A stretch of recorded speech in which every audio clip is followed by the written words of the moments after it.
Who is in your corner right now who could introduce you to your next opportunity? If your first reaction was, I'm not sure, you're not alone. Today we're going to shift that. Welcome back to Second Act Simplified. I'm Jamie, and I help women in midlife build their next chapter with clarity, confidence, and calm, strategic action. Whether you're reinventing your career, building something on the side, or stepping into your what's next, you're in the right place. Today, we're talking about intentional networking, not the awkward, scripted kind, the kind that feels genuine and supportive. Intentional networking can become one of your strongest assets in midlife.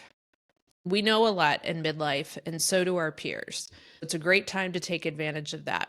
I want to share why networking matters more now than ever. I'm going to walk through some reasons quickly, just so that this resonates with you. If you're like, yeah, I don't need to do that, you probably do. Confidence builds through exposure, not through isolation. If you're starting a new business, or you want to launch a product, or you just want to get some feelers out about your next step, talking to people is the best way to do that, because you can see through people's facial expressions if something lands flat or if that's going to be a great idea. You're probably better off talking to somebody besides your best friend or your family. You're probably going to get a more honest opinion if you talk to people that you're not immediately close to, because they'll ask you questions, especially if they're already an entrepreneur. They'll challenge you and ask you questions. Networking helps you refine your ideas. Sometimes just saying things out loud drives clarity. Think about times that you've said something and you're like, wow, that landed kind of flat, or that's not as clear when I say it as it is in my head. It gives you a way to reflect back.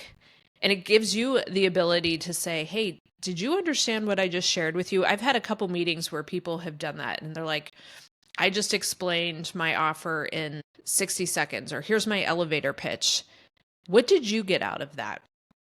You can get some great feedback that way. It's also really good to have a support system. I am really in the mind frame that women need to support each other. I think with the experience that women have, especially those of us that are in midlife, we can share experiences, knowledge, and help motivate one another, and also provide some accountability. Sometimes you need that extra push of, when are you going to do that? You've been talking about doing this blog or this podcast or this product for a year now. When are you going to do it? Networking gives you a circle of accountability. Sometimes it gives you access to invisible opportunities. I'll share an example where I've seen this, and it's actually started to make me think about some of the things I might want to do next. I've done pretty well with Pinterest and learned a lot in my first year of using Squarespace. I've had a few people reach out to me and I've helped them walk through how to get started in both those things. And I've started to think maybe one of my focus points can be helping women get set up on Pinterest, or helping women start to use Squarespace and the beginner steps in SEO. I know that I'm not the right resource for advanced stages, but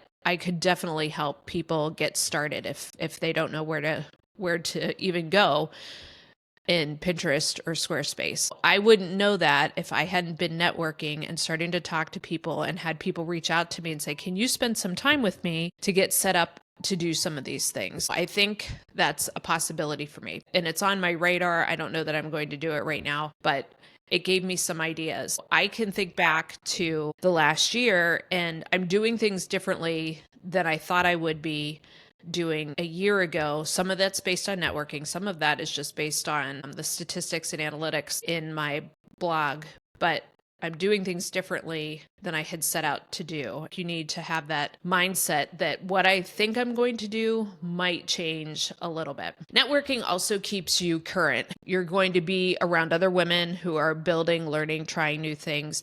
And I'm talking about networking with women, but it doesn't have to be with just women. It can be with women and men. Learn from one another, get tips, try new things, and let other people challenge you too. And then when people share things that they're doing, you learn so much more. Hey, I've done that. This is what I saw. I've used this tool.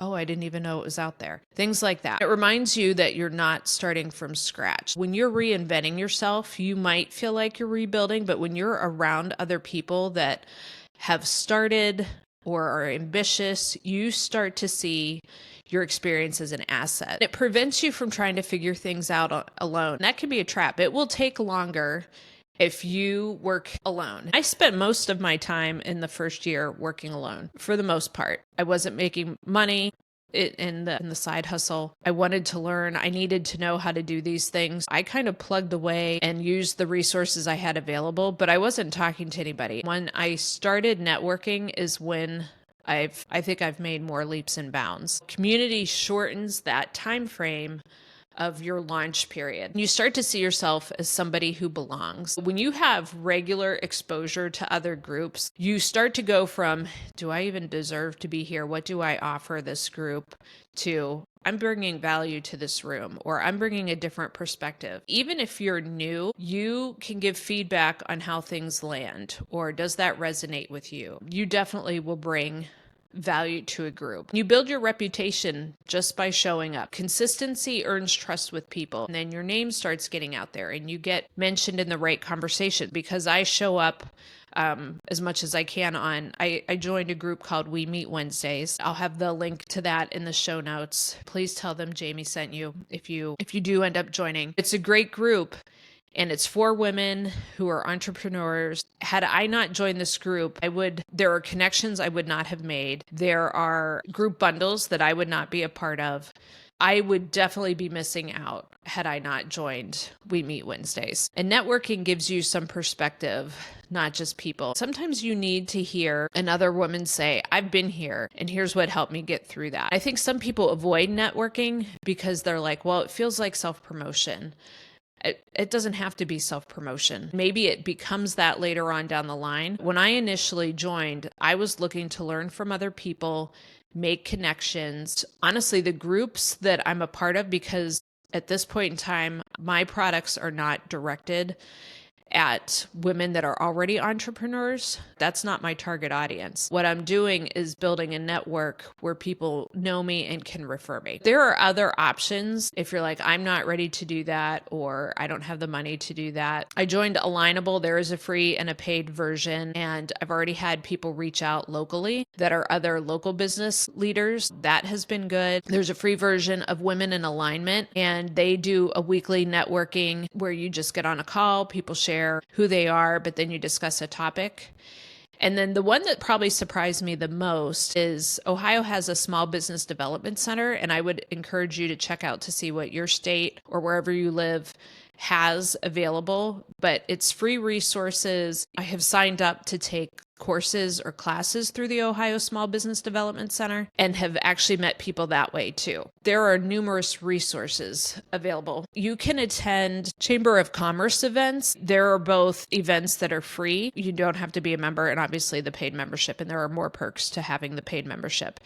I went to 2 events. I did have a good time. I did meet a lot of people, but what I found is most of them were brick and mortar business owners, and they were more interested in my corporate role versus my side hustle. And I get at that. You know, I made contacts for roofing and apparel, logoed apparel, things like that, which was nice and it was helpful, but that wasn't really what I was looking for. I've decided, you know, since I have limited time, that I'm not going to do Chamber of Commerce events. I'll stick to more the online virtual networking. But that's the fun part too. Like, yes, I met people. Yes, it was valuable. I decided that was not for me, but then I pivoted and joined some other groups.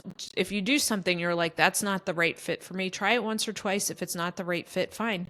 Find something else. And there's plenty available. Let's talk about what I want you to do this week. First, reach out to a woman that you admire, one whose work you respect, and maybe inspires you, and send that person a message, start the conversation, start to build a network. If you're like, oh my gosh, I can't do that. The second one is find a free networking opportunity.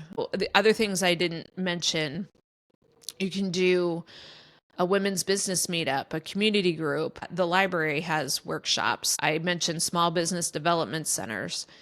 Facebook communities. Facebook is, you get what you put into it, but it is dependent on how much people participate in that Facebook community. Some are really active, some are terrible. I have that in there, but that's probably not my preferred message. But you could do virtual coffee chats with people that maybe don't live near you, but you want to get to know better. I've done a number of those too. Make sure you put it in your calendar and make sure you show up, because if you don't show up, you're probably going to burn a bridge. Get your networking in motion so that you're not doing this in isolation. I am working on starting a free community for women in midlife who want support in networking or doing their next thing or having a pivot in their second act. If that's something that interests you, I'll put a way to get a hold of me in the show notes. I want to have a place for women to connect who are building and growing and don't want to do this next chapter alone. If you want to be there from the beginning, make sure you're on my newsletter list so that we can invite you. And then another thing is you'll also find my free Second Act Pathfinder tool in the show notes. If you know you're ready for something new in your next chapter, but need clarity on what that really looks like and what steps you should take and what order, this is a great place to start. If you're listening on the podcast, please follow and leave a review.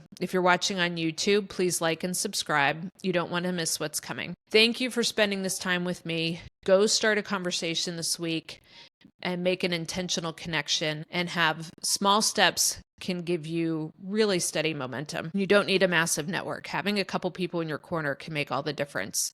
I'll see you next time. Thank you.